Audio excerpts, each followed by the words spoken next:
Mañana esa es la fotografía con la que despierta Europa, con la que despierta el viejo continente. Está con nosotros Santiago Armesilla, politólogo, doctor en economía y escritor. Santiago, bienvenido. Bien hallado, muchas gracias. Bueno, tenemos a Putin iniciando un mandato, a Europa que a partir de ese 9 de junio iniciará también otro mandato aquí. Se pregunta a Europa sobre todo si es inevitable el choque al final en este mandato en el que estamos entrando entre Europa y Rusia. Y fíjate que no te digo OTAN y Rusia, entre Europa y Rusia. Sí, bueno, la aclaración entre, mejor dicho, la distinción entre OTAN versus Rusia y Unión Europea versus Rusia me parece clarividente y perfecta, porque la OTAN como organismo militar todavía no se atreve a enfrentarse contra Rusia. Putin va a iniciar un nuevo mandato, se va a convertir desde tiempos de Stalin en el máximo dirigente ruso en tiempo, gobernando en Moscú.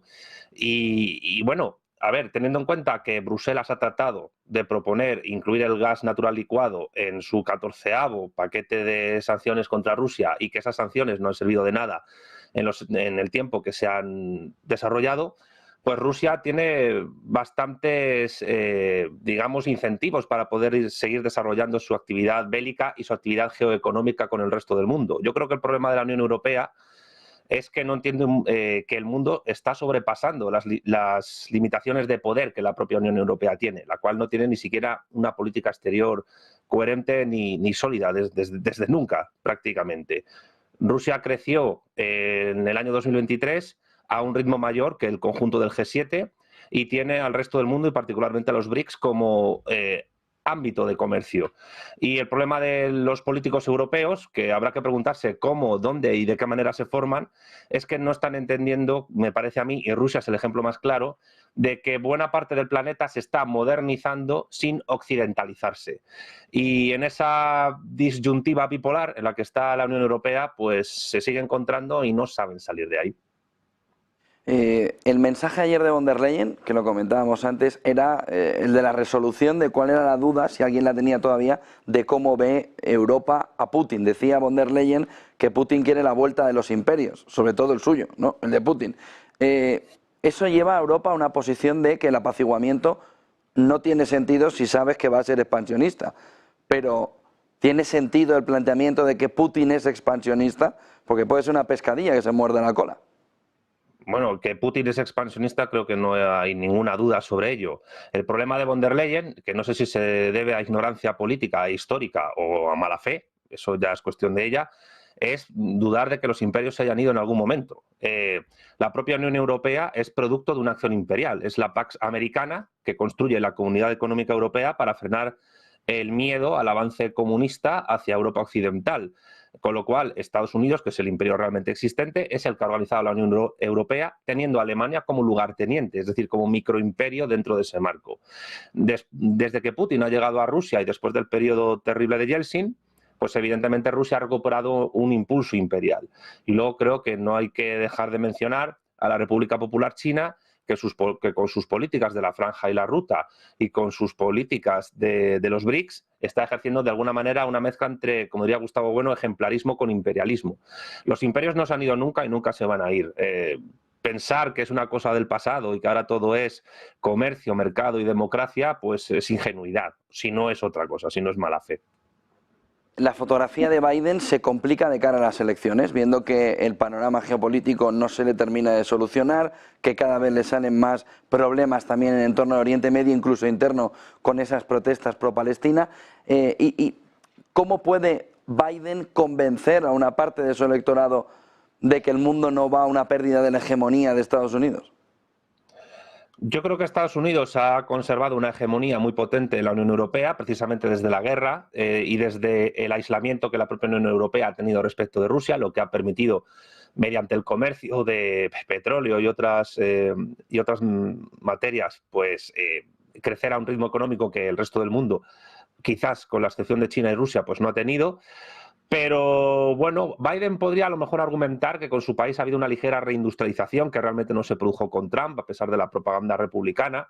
Podría apelar a un discurso económico, pero hay que ver cómo es capaz de encauzar a nivel social, por ejemplo, la juventud estadounidense, todo lo que tiene que ver con la política exterior del país y también con ciertas cuestiones que tienen que ver con el empleo.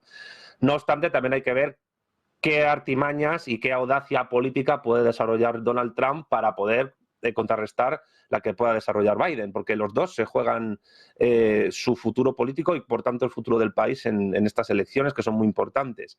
No obstante, yo creo que hay que ser muy cautos con las fotos fijas de las encuestas y de los movimientos populares que pueden surgir en el país, porque hasta que no se llegue a las elecciones, hasta que no se llegue al momento del voto exactamente, no vamos a saber realmente qué va a pasar. Cualquier especulación que hagamos siempre va a ser sobre el vacío.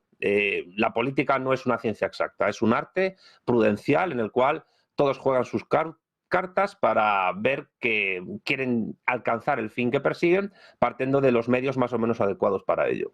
Ayer dijo Xi Jinping, ayer comentaba Xi Jinping en su llegada sobre todo a Serbia, que China nunca olvidará, en palabras textuales, nunca olvidará el bombardeo de hace 25 años en la embajada donde fallecieron 3 periodistas chinos que estaban por ahí. Es decir, y sobre todo reflejaba Xi Jinping la necesidad de que hay que evitar saltarse el derecho internacional todos, no solo unos, sino todos.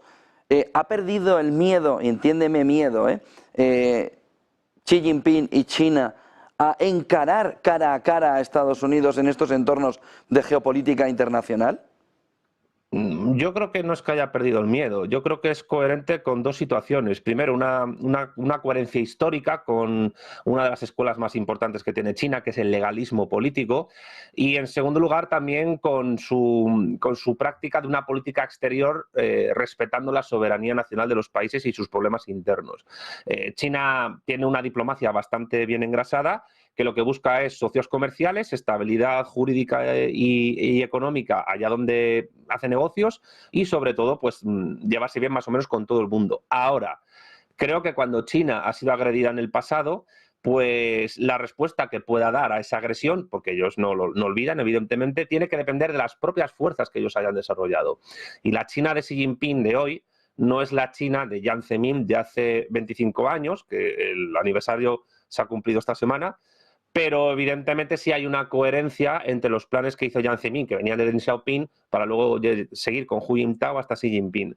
Yo creo que esas respuestas, ese discurso que Xi Jinping tiene con respecto a su política exterior, que también se ve en el tema palestino, y que además ha demostrado su propia capacidad diplomática cuando ha sentado en la misma mesa a Arabia Saudita y a Irán para llevarse bien, o lo está haciendo ahora con Hamas y Fatah, pues creo que se debe también al propio músculo político y económico y tecnológico industrial y científico que China tiene. Es decir, creo que China sabe que el nivel de discurso diplomático tiene que ir a la par, más o menos, si se puede, con el nivel de poder político, económico y tecnocientífico que una sociedad tiene. Entonces, ¿por qué hace estos discursos?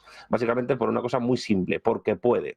Y Serbia podría ser un candidato a los BRICS en el futuro, que creo que eso es una cosa que tampoco se puede olvidar. Todo va a depender de la política interna serbia, si tiende más hacia Bruselas o tiende más hacia el eje Moscú-Pekín. Solo una pregunta más, Santiago. ¿Crees que, es verdad que nos falta perspectiva, pero crees que vamos caminando a que el objetivo principal de China, de Rusia, de India, de un mundo multipolar, podemos incluir también a Brasil, se va cumpliendo? ¿Se va cumpliendo que está perdiéndose la hegemonía única por un mundo multipolar? Que luego ya veremos cuando llegue el mundo multipolar si luego volvemos a una hegemonía diferente, la China. Pero ¿se está perdiendo el momento hegemónico para dar ya el paso a ese momento multipolar? Esto ya lo analizó hace 22 años Emmanuel Todd, un antropólogo francés, que en el año 72 ya predijo el colapso de la Unión Soviética, que ocurrió cuando nadie le creía, y en el 2002 publicó un libro llamado Después del Imperio, ensayos a la descomposición del sistema estadounidense, que yo me leí en su tiempo, incluso antes de empezar la carrera de políticas. Y creo que el término descomposición del sistema político internacional y también nacional, económico y diplomático de Estados Unidos sí se está descomponiendo. Ahora, pensar que va a derrumbarse como se derrumbó la URSS de una manera, digamos, pues determinante, casi como de un solo golpe, yo creo que eso no va a ocurrir. Yo creo que a Estados Unidos todavía le resta bastante tiempo para poder tener un cierto hegemón cultural, económico, etcétera. Pero sí es verdad que Estados Unidos prácticamente, no diré en soledad, pero con aliados cada vez más débiles y temerosos y peligrosos como la Unión Europea, en este caso, y algunos de sus países más proclives a subordinarse a su hegemón, pues no está viendo o no sabe controlar cómo países que son los más poblados del mundo, como Rusia o China, y la India, por supuesto, que Rusia y India y China pues se pueden concebir básicamente como estados civilización más que como estados nación, pues ellos solo empujando a otros países como Rusia, como Brasil, etcétera, como Indonesia, si entran los BRICS, el país musulmán más poblado del mundo, pues le están precisamente, mediante la progresiva desdolarización de buena parte de los ámbitos geoeconómicos del planeta, cumpliendo eso que he dicho al principio, porque al final todas tus preguntas pues, están conectadas unas con otras, ¿no? Los BRICS están demostrando que se puede modernizar la economía mundial sin occidentalizarse, sin aceptar modelos de democracia liberal típicos y sin aceptar siquiera modelos capitalistas típicos de manual de carrera de económicas. Ahora, que de ahí se pasa a una suerte de mundo multipolar, yo creo que nunca ha habido un mundo multipolar. Yo creo que siempre ha habido un polo que ha hegemonizado, al cual le ha disputado otro, y ese otro pues a lo mejor ha tenido ciertos aliados hasta que ha podido incluso vencer a los aliados para imponerse. Si uno ve la historia del planeta desde el siglo XV-XVI hasta la actualidad, creo que es algo que se puede comprobar. La idea de multipolaridad, a mi juicio, no es más que una estratagema geopolítica y diplomática para tratar de aprovechar la descomposición de un sistema y de un modo de producción de la realidad económica, como es el estadounidense, para implantar otro que veremos si se impone y veremos qué tipo de desarrollos tiene en el futuro, que es el que encabeza China con los BRICS. Muchísimas gracias, Santiago. Buen día y buen negocio. Gracias, igualmente, un placer.